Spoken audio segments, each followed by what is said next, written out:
Hello, everyone. Thank you so much for joining our webinar today, which is on the Digital Skills Survey Results 2021 from Canada Helps, answering the question, are charities ready for digital transformation? My name is Jen Newcomb Trinidad, and I'm with the marketing team at Canada Helps. And today I'm joined by Shannon Craig, who is the CMO at Canada Helps, as well as Shawn Bunsee, who is the VP of Data and Analytics. They'll be taking you through what digital transformation is, why it matters, where charities are in adopting digital tools, and where to go from here with a focus on securing investment for your charity's digital transformation. But before we get started, we would like to express and acknowledge that our team at Canada Helps is grateful to have the opportunity to meet and work on many Indigenous homelands across Canada. As settlers on these lands, we acknowledge that our Vancouver offices are located on the unceded territory of the Coast Salish people. Our Montreal offices are located on Kanien'kehá:ka, or Mohawk territory, and the land on which we operate and are broadcasting from in Toronto today is the traditional territory of the Wendat, Anishinaabe, Haudenosaunee, and the Mississaugas of the Credit First Nation. We want to express our respect for the territories we reside in and honor the diverse Indigenous peoples who have lived and worked on this land historically and presently, and the staff and leadership at Canada Helps are committed to being active participants in reconciliation. We are committed to continuing to amplify Indigenous voices and learning how our work affects Indigenous peoples across Turtle Island. And for those of you who are joining us for the very first time, we want to welcome you. Canada Helps builds innovative technology that empowers all charities to easily fundraise online, as well as connects all Canadians to give to the charities and causes they care about.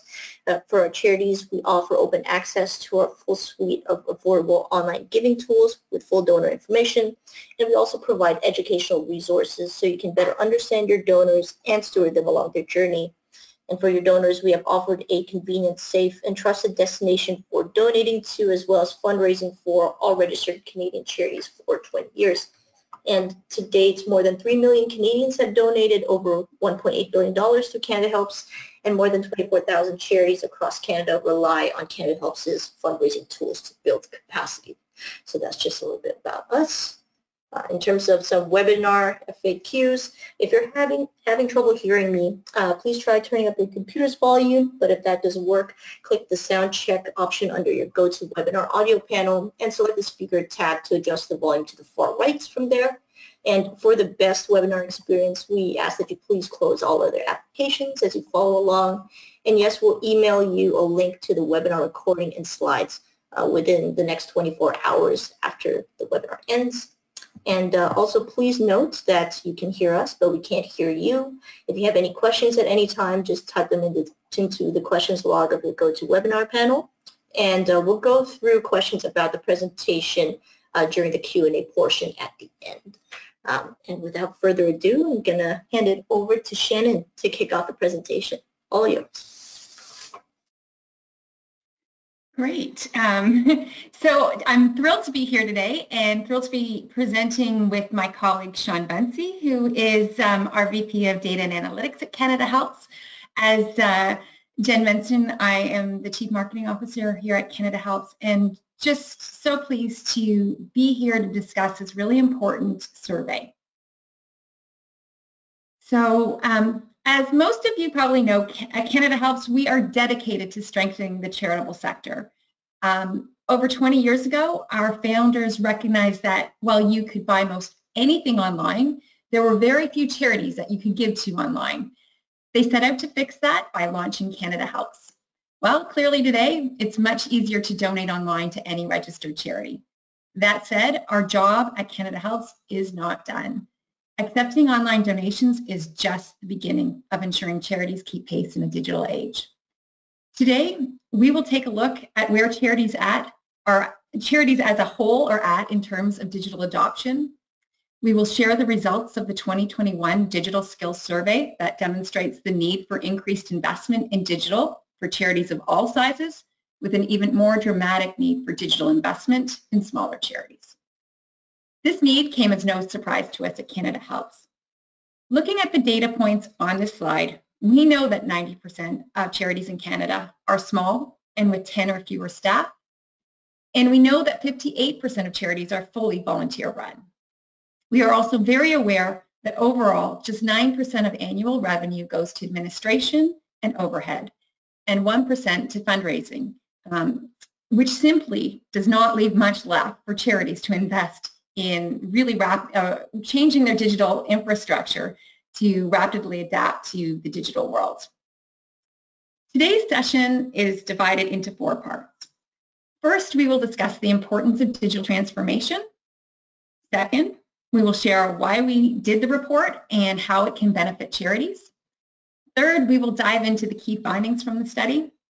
And finally, we will examine where we go from here with a focus on securing investment in your charity's digital transformation.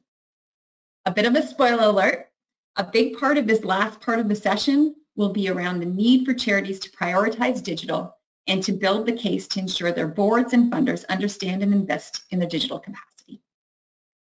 Okay, so to begin, let's break down what digital transformation is. Digital transformation is a very broad concept.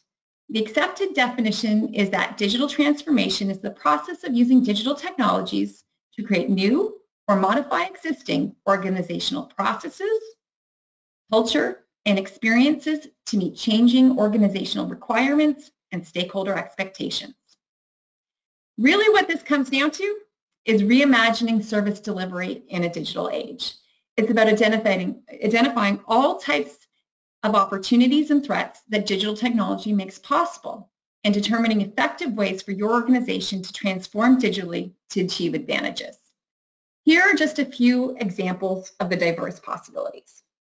So, the emergence of public data sets and sharing of data between organizations creates new possibilities for collecting and analyzing data to better understand and even predict the needs of the individuals that you serve. Digital platforms make it possible for you to better steward donors and grow the lifetime value of your donors through segmentation and personalization, providing them with the right information at the right time and in the way they want it. Digital platforms also present opportunities for process automation that can improve service delivery and save time and money. And one last example, effectively managing your data and making it accessible and using digital tracking allows for experimentation and testing and the ability to measure impact, all leading to continuous improvement. So from these examples, you can see digital transformation is big. It is about creating mission-driven change faster. While pieces of digital adoption can be achieved by individuals or a department, true digital transformation requires a cultural mindset and buy-in across the organization. Getting to cultural digital innovation mindset is critical for all organizations, regardless of size. It's how you maintain your organization's relevancy and survival.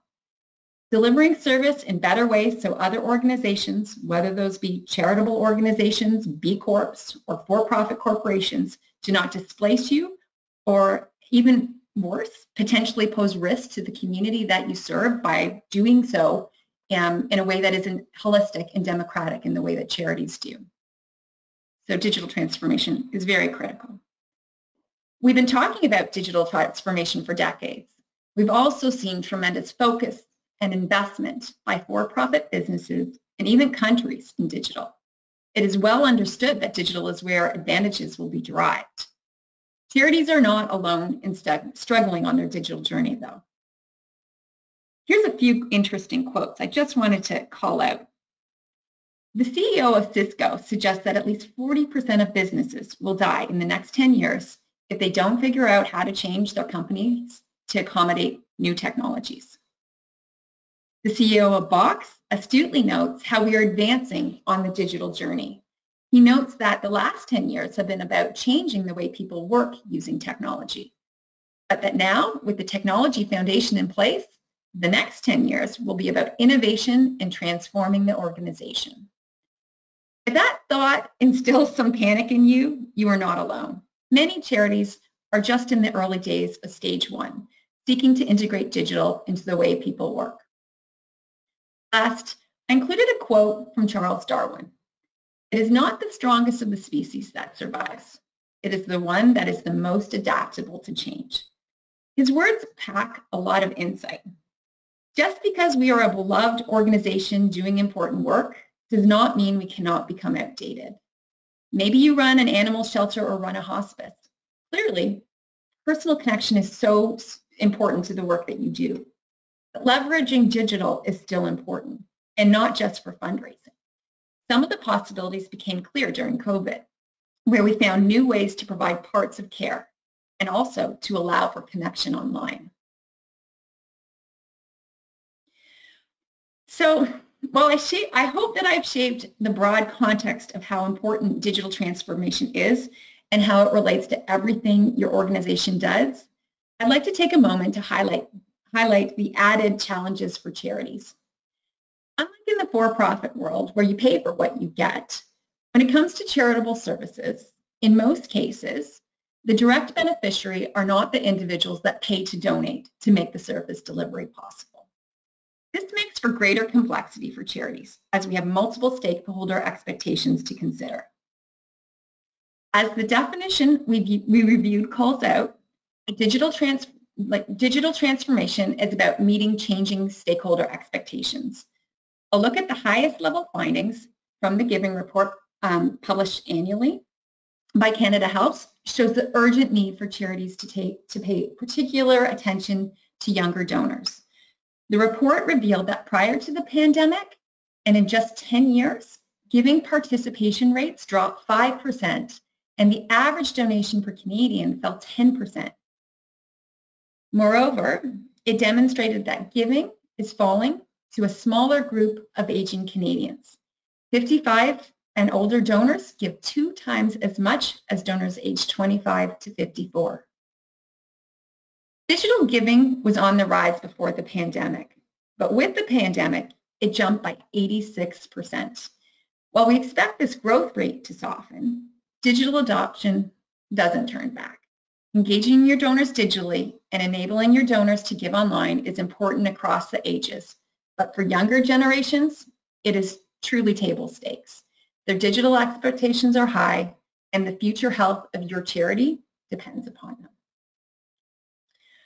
Okay, so let's shift gears to the 2021 Digital Skills Survey, starting with a recap of why CanadaHelps commissioned the study. Working with charities every day, we know how hard it is for all charities, but in particular small charities, to advance on even basic levels of digital adoption. And as noted earlier, we know the average charity diverts just 9% of its annual revenue to administration and overhead and 1% to fundraising. Of course we struggle. We invest so little in our own capacity. So we had a good sense of what the data might say before we did the study, but we knew having the study results would be instrumental to advancing important conversations with charities, charity boards, governments, and funders. The results of the study, along with data from the Giving Report, provides the data needed to articulate the urgency for charities to prioritize their digital capacity and the need for government, funders, and charity boards to support and fund it. On that note, the study has already been picked up and leveraged by the sector and media extensively. Likewise, our CanadaHelps CEO, Marina Glogovac, has lent her voice in many articles and speaking opportunities. The study allows her to make hard asks. For example, in a recent piece published on CBC, she called for a Minister of Charities, like there is one for small businesses. She called for a Business Development Canada or BDC equivalent for small charities, and programs like the partially funded Digital Main Street for small businesses and the $1.4 billion digital adoption program from the federal government to be expanded to support charities. So on that note, I'd like to turn it over to my colleague, Shawn Bunsee, who will walk you through the study results. Thanks, Shannon. And thank you to everyone for joining our webinar today. We conducted an online survey in February of this year with over 1,400 responses from Canadian charities. Around 1,100 of these were charities using CanadaHelps software. Another 328 charities were from contact information that was listed with the CRA and had no relationship with CanadaHelps. Most of the respondents were senior staff, such as executive directors or volunteer board members, people who would be able to make decisions about digital technology for their organizations. Now, this sample does come with some biases, especially when it comes to the CanadaHelps Charities. The CRA sample was weighted to reflect the distribution of Canadian charities and included more small charities than, proportionally more small charities than the CanadaHelps panel. In terms of geography, Ontario was overrepresented in the CanadaHelps sample, while the CRA sample was more representative. And finally, because our charity partners are already using CanadaHelps digital technology, they are, by definition, already invested in digital technology. But this does give us a clear contrast between the state of digital technology for the baseline, the CRA sample, versus charities using CanadaHelps software. Now let's get into the study's key findings. The first insight is about the adoption and current use of digital technology. Overall, you can see 64% of CanadaHelps respondents and 51% of CRA respondents have already integrated or plan to integrate digital technology into their daily work. While overall CanadaHelps clients are clearly more advanced, there is an incredible lag, with 1/3 of CanadaHelps panel and 1/2 of the CRA panel having no plans or no interest in digital technology. Smaller charities are also further behind, with just 41% having integrated or having plans to integrate digital tools into their daily work versus over 75% of charities with revenue over $2.5 million. While virtually all charities with higher annual revenue believe greater use of technology is important, the majority of charities with the smallest revenues believe this as well. 54% of charities with under $100,000 in revenue and 68% of charities with $100,000 to $500,000 in revenue said that greater use of technology is important. While around 2/3 of both the CanadaHelps and CRA respondents recognize the importance of digital technology, the CanadaHelps panel has significantly higher respondents, about 45%, saying that it is very important. Putting this into context with the previous insight about the lag of adopting digital technology, it becomes clear that charities aren't lagging because they don't see the importance, but instead are lagging for other reasons. So why is there a lag? Through the responses to multiple questions in this study, it became clear to us that the need to adopt digital is urgent, but the day-to-day operational demands of doing so is hard. We saw that 54% of CanadaHelps respondents and 38% of the CRA respondents said that they will soon find it hard to do what they do if they don't adopt digital technology. But at the same time, 64% of CanadaHelps respondents and 70% of the CRA respondents said that they have higher priorities that pose a major obstacle to adopting digital technology. Being busy with their day-to-day operations makes it hard to advance on digital. An interesting observation is that CanadaHelps charities are ahead in making use of digital tools, and they are more advanced in their understanding of the importance of digital. A smaller proportion of see other initiatives as being a higher priority than digital adoption, and a significantly higher percent understand the risk to their future if they do not make greater use of their digital tools. Awareness was high for digital technology tools, over 70% of both groups, but outside of the basics of general office and financial reporting software, charities' experience with digital technology is relatively limited, particularly with the CRA respondents. Experience with critical tools such as website management software and customer relationship management or CRM software is rated at good or very good by just 26% and 12% of CRA respondents respectively. Comparatively, charities using CanadaHelps software are significantly more skilled at not only fundraising software, but website and CRM software as well, coming in at 43% and 33% respectively. In fact, this is true across all digital technology that we asked about. The Canada Helps Charities had more experience. So what's on charities' wish lists for digital technology? Here are the top 4 needs. Number 1, funding. Improving digital technology will take money, and charities are saying that they don't have the money allocated for this purpose. Number 2, insight on how to develop a strategy. As we saw, charities have higher priorities, and it's with those priorities where their expertise lie. So developing their digital technology roadmap will not come naturally. They just need help with that. Number 3, more staff with technical expertise. Even with a strategy in place, none of it can come together without the right people who can fully leverage digital technologies. And number 4, a better understanding of the benefits. Without understanding the benefits of digital technology, none of the other components will get prioritized. If you look carefully at the charts, this is actually the top need of the CRA respondents. They simply need help understanding how digital technology will help them to get their work done. We see that Canada Helps Charities place this high as well, but not the highest. That's encouraging, as it shows that Canada Helps Charities do have an understanding of the benefits of digital technology, but there's still room for more understanding. When it comes to charities' boards of directors, only around a quarter of respondents believed their boards had good or very good knowledge and interest in digital technology.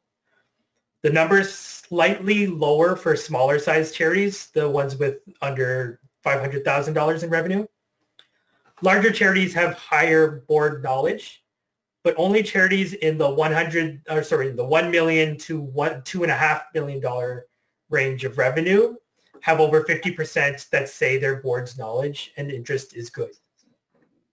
So correlating this with what the charity needs were, this likely plays a large role in all of the needs. Charities need a better understanding of the benefits. They need more experience. They need help building a plan, and they ultimately need more money earmarked for this purpose.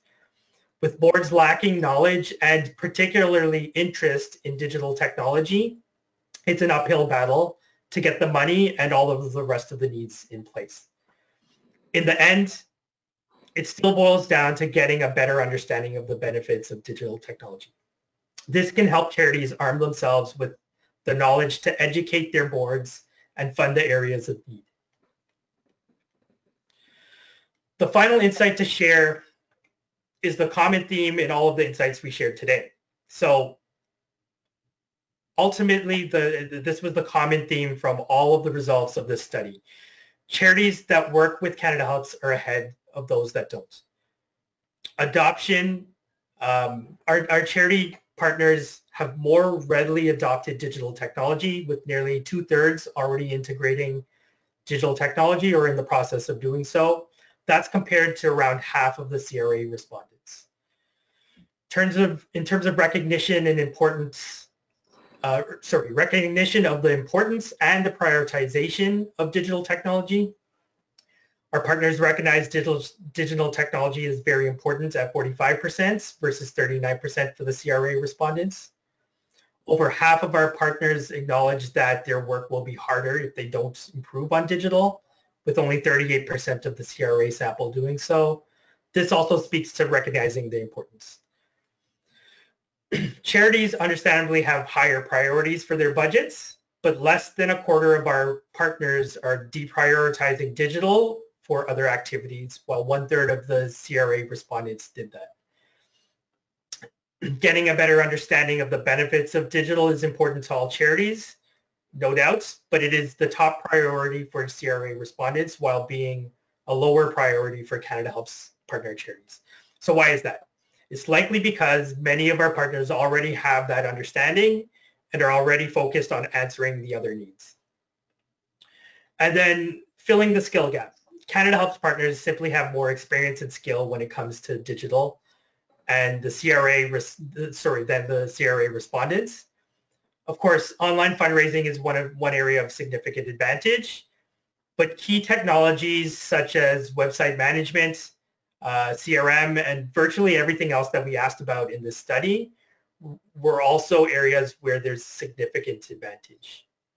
Now with that, I'm going to pass it back to Shannon.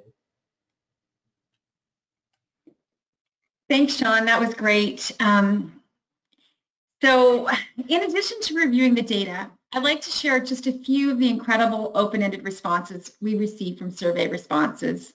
I think they really bring the data to light. Repeated themes include, we are perpetually understaffed. We know it's important, but we lack the time to research. We lack the funding. It's hard to take advantage of opportunities that require an overhaul of current practices. And one that really reflects conversations that I've had with many charities. We need money and training for our current staff. We know what we don't know. Many of these are from small charities, and while small charities do further lag and no doubt have greater challenges than larger ones, larger charities struggle too. One respondent from a large charity with more than $5 million in annual revenue said, "Our many digital programs have been patched together over time to create a unique environment. It's a hodgepodge, but replacing even one element leads to a million questions about how and if we should continue to use the others. And what are the gaps?" At CanadaHelps, our takeaway from the study is clear. Our work is not done. It's more needed than ever. We are pleased that this study provides us with the data to help call government funders and boards to support and fund investment in digital capacity of charities. As well, it provides the baseline data to track the sector's progress in terms of digital adoption over the time. So we can repeat the study and see how we're doing. Moreover, it really justifies the time and energy that we spend really trying to create our resources and offers us opportunities to help see how we can help get more resources and support for charities.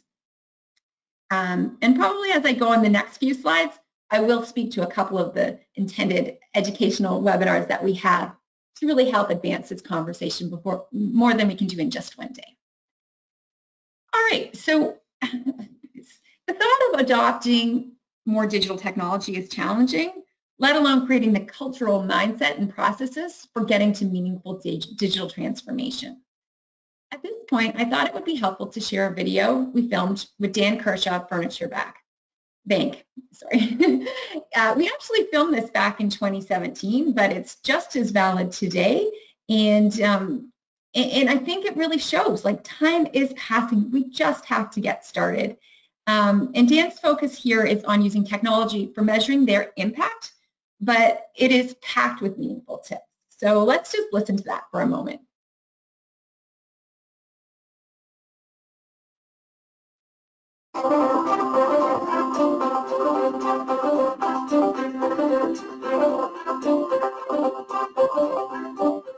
Furniture Bank is a charity which provides gently used furniture and household goods to families transitioning out of poverty, women and children escaping abusive situations, and refugees and immigrants settling in Canada.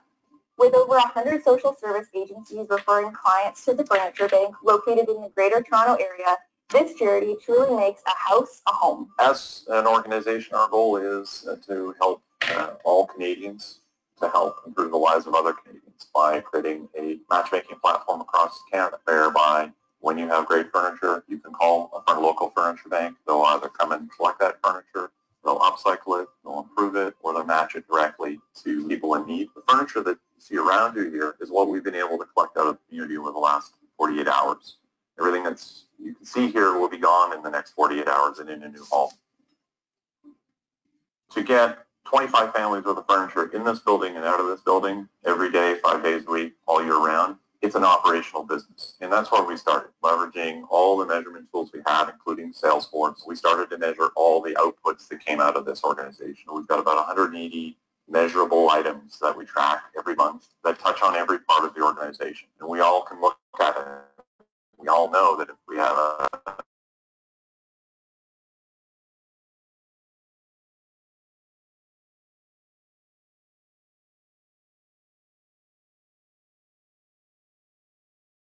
72 hours, which means $12,000 booking day. We're going to have lots of furniture in the next 6 months. We can also cover charity, but I want to be really, really clear. We use a lot of paper too. Our measurement systems, yes, Salesforce does a lot of it. We use iPads, we use paper, we use checklists, we use Google Docs. We take the approach of what are we trying to measure? Who are the people who are going to do that measurement? How frequently are we going to do it? And we find an appropriate tool for them to start logging it. When I meet other executive directors like myself, and they often say, well, we can't do that. I always say, absolutely you can. A lot of it starts with mindset, and that's tip number 1. You will not get it right the first time, or the second, or the third, or the 10th time. We're still not done. Start with something small. Start with something that when you get those results, they're actionable. And we started operationally because we needed to collect more furniture to be able to help more families. So we started measuring those types of things. So measure something that, because you now have a measurement, it can affect your operation. And then refine it.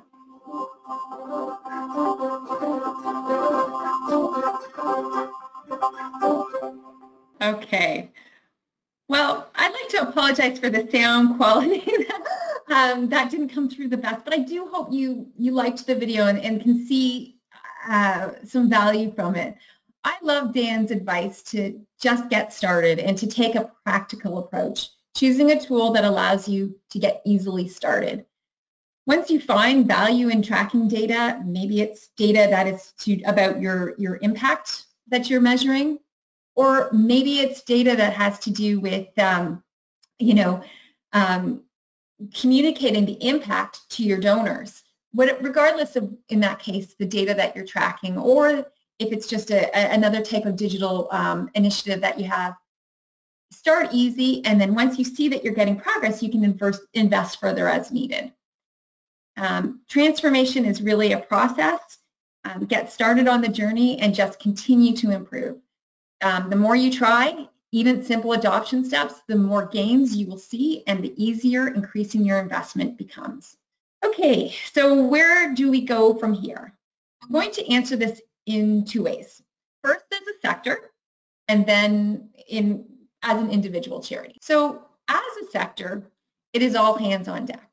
We firmly believe that urgent action by the government is required. Without support, many charities will not bridge the skill, funding, and staffing gaps to keep pace in today's digital world. We are focusing our asks on creating an agency in the federal government to advocate for, strengthen, and grow the impact of charities. Specifically, we're calling for a minister responsible for charities like exists for small businesses, and the equivalent of Business Development Bank of Canada, a Crown corporation that supports Canadian businesses through financing, advisory services, and capital, but for charities. We're also asking for programs such as Digital Main Street and the $1.4 billion Digital Adoption Program to be expanded to support charities. Second, we are calling funders to fund capacity. We need to continue to highlight the inadequacy in the way in which many individual funders and donors evaluate charities, relying on oversimplified financial and overhead calculations. Really what this does is discourage charities from investing in their infrastructure, their staffing, and adapting to a digital economy. It holds charities back from achieving greater societal impact. And today, it's posing risk to the future of charities as younger generations expect charities to use the same data-driven approach and digital savvy talk they're used to from brands. Third, there is a role for corporations. As the 2019 Imagine Canada Profit, Purpose, and Talent Study reveals, employee giving programs are good business. They increase employee retention and satisfaction with the highest returns for employees participating in both donation and volunteering opportunities. Providing employees the opportunity to do pro bono work with a charity is an exceptional way to retain employees while giving back. Using the work of highly skilled volunteers can be one way that charities can complement their in-house skills and advance on their digital transformation journey. And I'm happy to just tease out that we are actually currently working right now to find a guest speaker, very skilled in this area of working with corporates as well as charities to help you secure pro bono talent. So we look forward to bringing that sometime in the fall to our webinar series. Knowing that this really is a key way to help get over the hurdles. Some of it's about doing the thinking and the strategy work that Shawn really identified charities saying that they needed. and then helping to get it set up, and then we can run from there. So looking forward to that webinar. As a charity, it is also all hands on deck. A digital mindset is required at all levels, from board, staff, to volunteers. Digital transformation is a fundamental shift in how an organization delivers value to its stakeholders. It requires a digital-first, data-driven, what else is possible mindset. It touches every part of the organization, and while it demands new skills and champions, it really can't be delegated. It requires leadership buy-in. It also requires leadership's commitment to lead the change through a journey with no clear end, but based on a shared understanding that digital transformation is critical to achieving the organization's mission, vision, and goals. It's big, but remember, every journey starts with a step. Absolutely, you need a digital strategy, but don't let the holistic planning slow down the adoption of fundamental digital tools. Identify manageable steps. Just some of the readily available key digital tools and resources for charities include CanadaHelps, as Shawn's really pointed out. we were really thrilled to have something that demonstrated that the work that we do in building the tools that we have and the educational supports that we provide, like our white papers and webinars, are helping. It's wonderful to see that. But other programs include Google for Nonprofits. This program provides free and affordable tools to work smarter and reach more donors, from Google Workplace to Google AdWords grants, Google Earth and Maps, and the YouTube for Nonprofit program.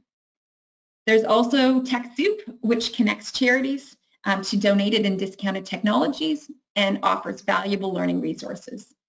And I think one of the neatest things too, like just outside of those ones that are really designed for charities, one of the great things that's happening is that there's so many, software as a service platforms emerging, whereby there's so many phenomenal tools that come at fairly low investments on a monthly basis that we can adopt. And they're easy to use. They're really designed for smaller organizations, and they work really well for charities. So, many of us are already using tools like MailChimp.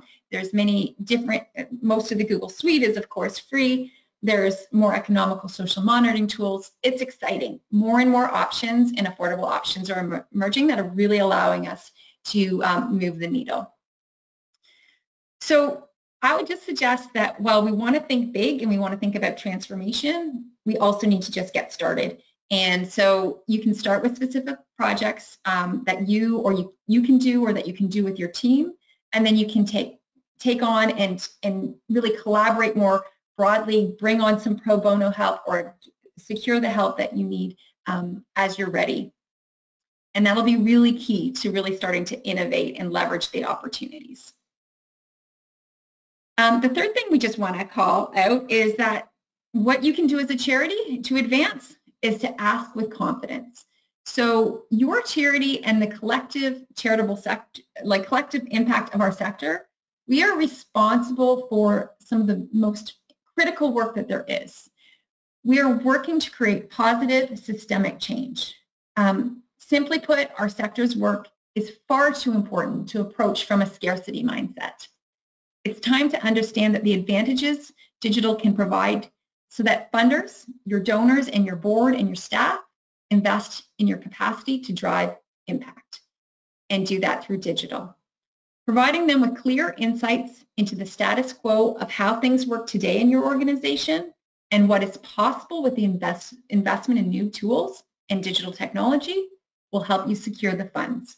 Be sure to highlight the expected gains through digital adoption, whether that be for raising more funds to fuel your work, to serving more clients, to the insights and learnings that you can gain through some experimentation and tracking of results through the investment in digital. And I have one last slide before we open it up to questions. There is no wrong way, again, to get started. Coming back to the definition of digital transformation, it's about meeting stakeholder expectations. Earlier, we also discussed how we have a growing giving gap. We need to figure out how to engage and nurture younger generation into tomorrow's core donors. Thinking about that is an excellent starting place. And the place to start is simply with your public face. Show younger donors you're savvy. So this is actually an older stat, but I think it really explains the situation. When it comes to your website, you basically have 3 seconds to capture the attention of your visitor to your site, and 30 more to convince them to stick around. You need to make sure your site is easy to navigate, allowing your visitors to really choose their own adventure to what they need. So when they arrive, they should immediately understand what you do and be able to quickly learn, to find links to learn more if they need to learn more, to donate to your organization if they already have intent to do so, to volunteer with your organization, whatever it is they need to do, you need to provide an easy way for them to get to that information quickly. You need to ensure your website is regularly updated, optimized for mobile and SEO. That is for search engines. And again, offers clear calls to actions leading them to engage with your organization. Embed an online donation form on your website and ensure the donate button is always present in your site's navigation. And at the same time, recognizing that not all younger donors will be ready to make a gift, focus on connecting with them. So connecting with them on social, connecting with them through email, so you can gradually start to nurture them to that first gift. But while you're worrying about nurturing them to the gift, there's so many ways that also will support getting them there and that they can help your organization. So find other ways to enable them to help, like spreading the news of the good work that you're doing with shareable stories and insights and impact statements. Allow them to fundraise for your cause and invite them to events that allow them to join and to spread the word across their community. As well, engage with them. So I know a really effective principle is really to create, if you're having a hard time connecting with younger donors, a great thing to do is to start up a peer advisory. Start off with a core group of individuals that really care about your organization, that do know what younger donors like, and that can really help guide how you as an organization should be engaging them. Once you have the basics down, you can do more, like getting to the tough questions of measuring and sharing your impact, creating more engaging shareable moments like petitions, engaging in real time with chatbots, or helping helping visitors and potential donors to walk in the shoes of your clients that you serve through compelling video and interactive storytelling. There are limitless possibilities, and getting started and committing to experimentation in digital is key. So I hope that this helps just make it a little bit more approachable. And on that note, I think we're ready to open it up to questions and answers. Thank you so much, Shannon and Shawn. Just have some questions that came through here. The first question that I see is, what technology will have the greatest impact on the charitable sector in the next 5 years? Okay, I'm happy to take that one. So what technology will have the greatest impact on the charitable sector in the next 5 years? I would definitely say I'm going to take a very practical approach, but I think it's a CRM. So for several years, we've been surveying and engaging with charities extensively regarding CRMs.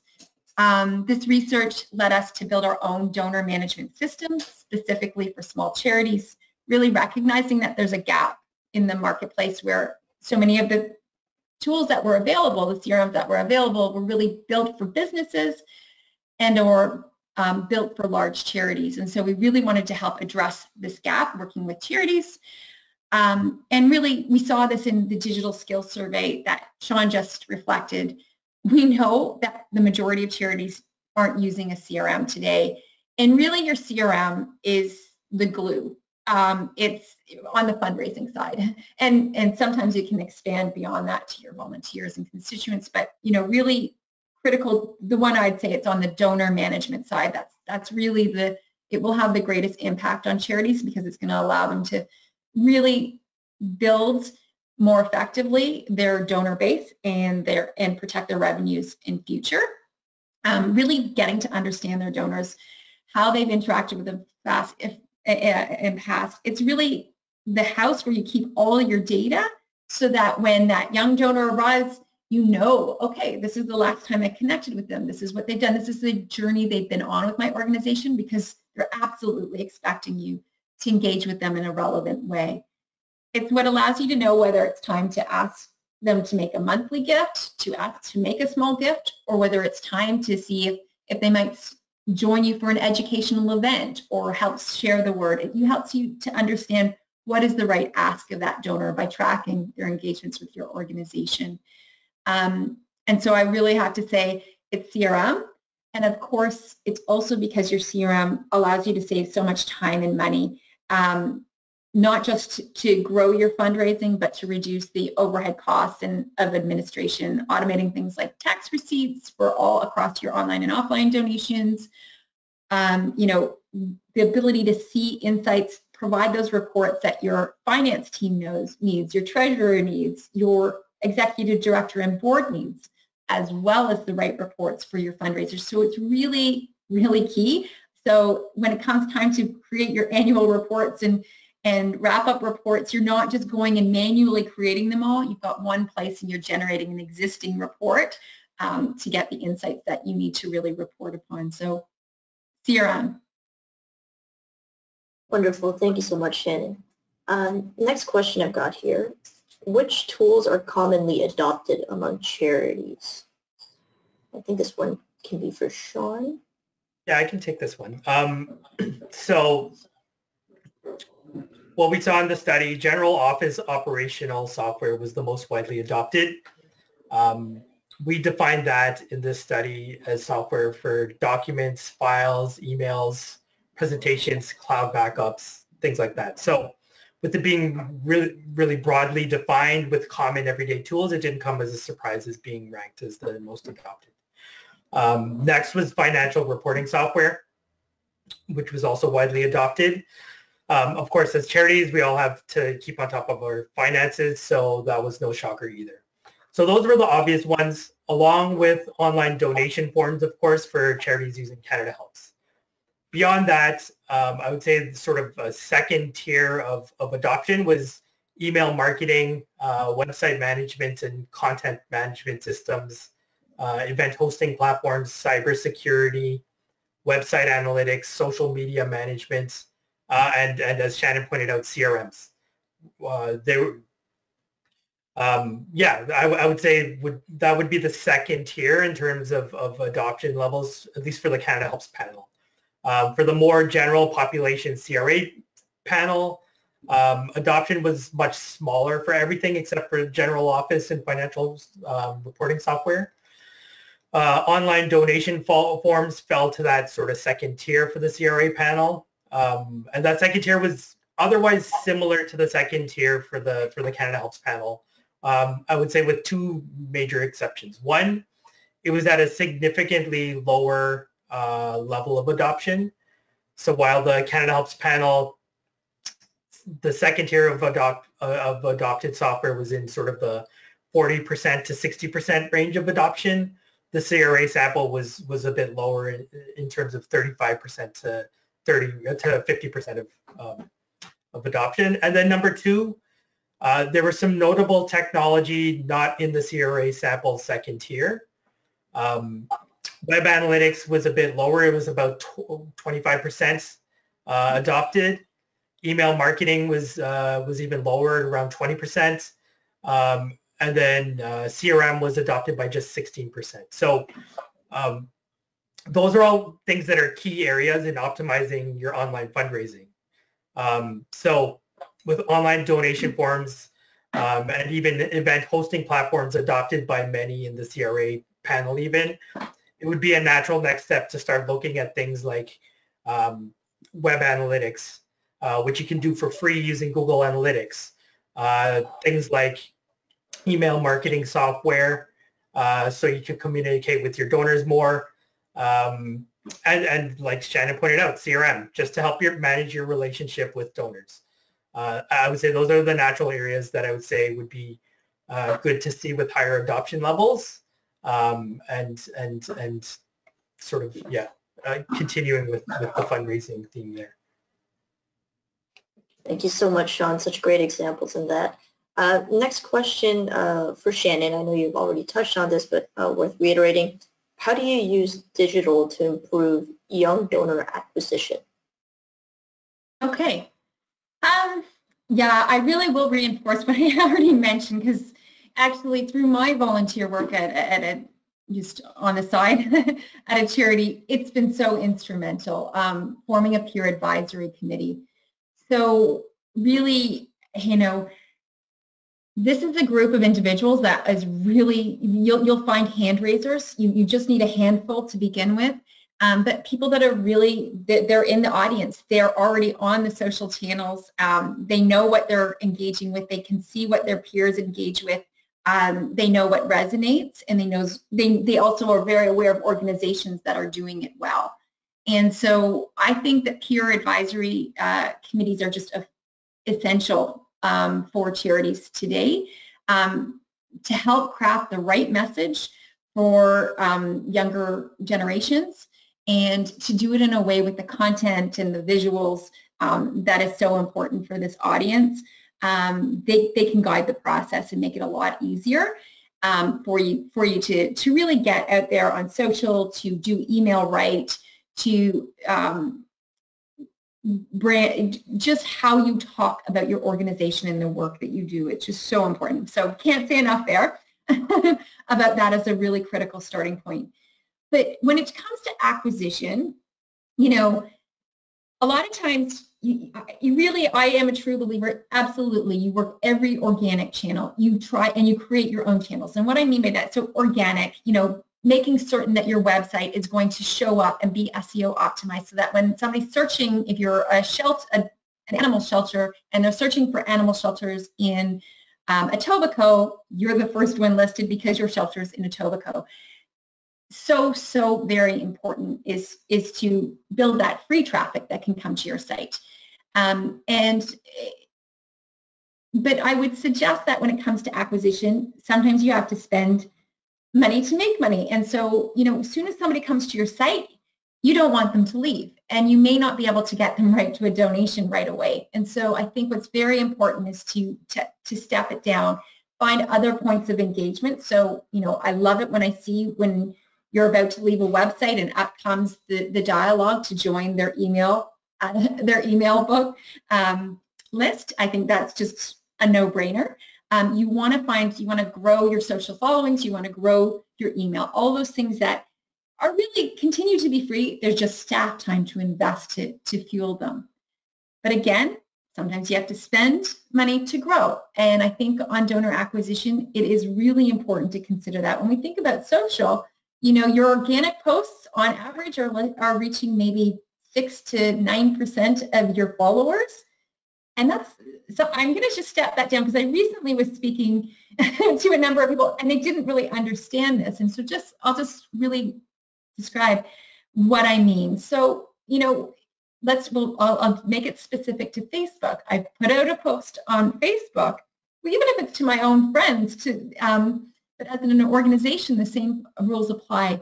Facebook is determining which of my followers are most engaged with my content, and they surface to those individuals first. And if those individuals start to show some likes and some comments and triggers that they really like this content, then Facebook lets more of your followers see it. And the net result is that if you're only doing the free stuff, your post is reaching about 6 to 9% of your followers, which is still better than none. And you can work on those posts to get them so that they're more engaging. You track what you're doing and what works and resonates, so that you get more engagement from that core base and build it out. Tagging other organizations, tagging individuals, great tips for just making your organic work harder for you. But that said, a lot of times if you have some really quality content that we certainly would never pay for boosting everything we do, but if you've done something really good that you know is really going to help grow awareness, interest, and desire to really engage with your organization, those are the types of posts you can put very little dollars behind to get the reach that you need. And so I do think you have to be prepared to spend a little bit, and spending on social is very wise. A very great approach to do is you can actually quite easily test in Facebook targeting your page to your fans, the people that already follow you today, their friends. So you can actually, if you need to reach your base, you can actually target those followers themselves. You can actually go out and target the individuals that they're friends with, thinking it's likely like-minded individuals that are their friends. But one of the things I really love to do is once you have a larger email size list, you can actually upload your email list and create a lookalike list. So Facebook does this all for you automatically, and it'll find more individuals that share characteristics like the individuals that they can identify are Facebook users, and you can target your ads there. And then finally, I test those types of lists, lookalike lists, against just using the interest-based settings. And it's really not hard to do. I do hope that we'll be doing a session on some of the paid social advertising as well very soon through our webinar series. But it's the kind of stuff we can all muddle through, even if you've never been involved. It's really quite easy to do, but you can choose individuals. So you're an organization serving individuals living with mental illness. Well, there's people that are interested in that area, and you can target those in your geo. So I definitely think there is an element of paid, and as well leveraging, while more complex, leveraging search engine marketing and leveraging the Google Grant program is an excellent place to get started. And these are all very digital based, and they can all be targeted,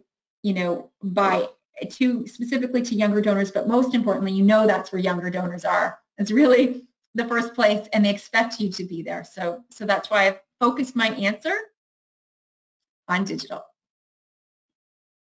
Thank you so much, Shannon. I think we have time for one more question, and I think this one's data related for Shawn. What are nonprofits experiencing in terms of response to online fundraising? Yeah, that's actually a good question. I think that's the sort of question exactly why we thought it was important to do this study on digital technology. Some charities are doing things that other charities probably want to do but don't know where to get started on or where to go next, and hopefully the insights from this report will help sort that out. So a bit of background in terms of online fundraising, what we saw in the past year. So some of you may have read the Giving Report, which we released in April. In the Giving Report, we showed that online giving really exploded in 2020. We at CanadaHelps saw a large number of charities register to use our fundraising tools. Last year, we saw new donors giving monthly donations, donors giving securities, much more engagement from younger Canadians around important causes. I'd say now that we're in the later stages of this pandemic, online giving remains high.